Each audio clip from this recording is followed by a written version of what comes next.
ప్రియమైన తెలంగాణ ప్రజలందరికీ వందనాలు. గౌరవనీయులైన పవన్ అన్న గారు, మీరు ఒక నటుడుగా, గద్దరన్న అభిమానిగా తెలంగాణ ప్రజలు ఎప్పుడు మిమ్మల్ని గౌరవిస్తానే ఉంటారు.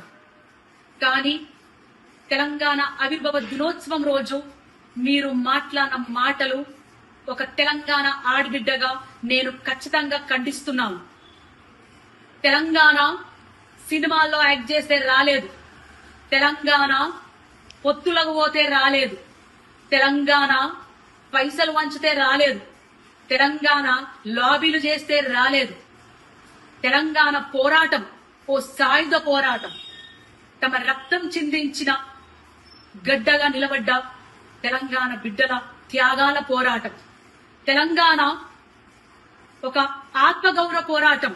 ఎవరిని ఒక బాధ పెట్టకుండా, ఎవరిని హింసించకుండా తమను తాము ఆహుతి చేసుకున్న శ్రీకాంత్ చారియే సాక్ష్యం. తెలంగాణ పోరాటం ఒక సాంస్కృతిక యుద్ధం.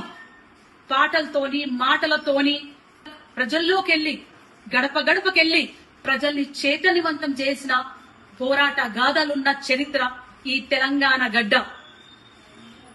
మా భూములు మావి, మా నీళ్లు మావి, మా పాలన మాది అనే ఒక నినాదంతో పల్లె పల్లె, గడప గడప త్యాగాలు చేసి సాధించుకున్న పోరాట గడ్డ. తొలి దశ తెలంగాణ పోరాటంలో 2000 పైన అమరులయ్యారు. అది ఆన్ రికార్డ్. కానీ ఎంతో మంది అడవిలో అన్నలు తెలంగాణ కోసం సపోర్ట్ చేస్తూ వాళ్ళని ఎన్కౌంటర్ చేయించబడ్డారు. అట్లాగే మలిదశ తెలంగాణ ఉద్యమంలో ఎంతో మంది విద్యార్థులు, 1200 మంది విద్యార్థులు అమరులయ్యారు.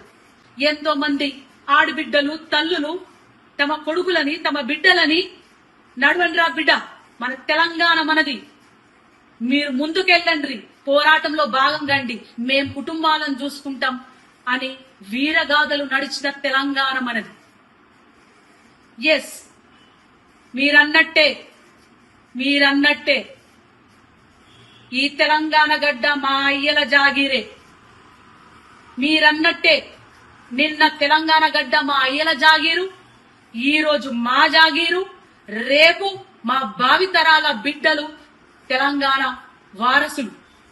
ఇది మా గడ్డనే, మా తెలంగాణ గడ్డనే, మా త్యాగాల గడ్డనే అని తెలియజేసుకుంటూ జై తెలంగాణ, జోహర్ తెలంగాణ అమరవీరులకు.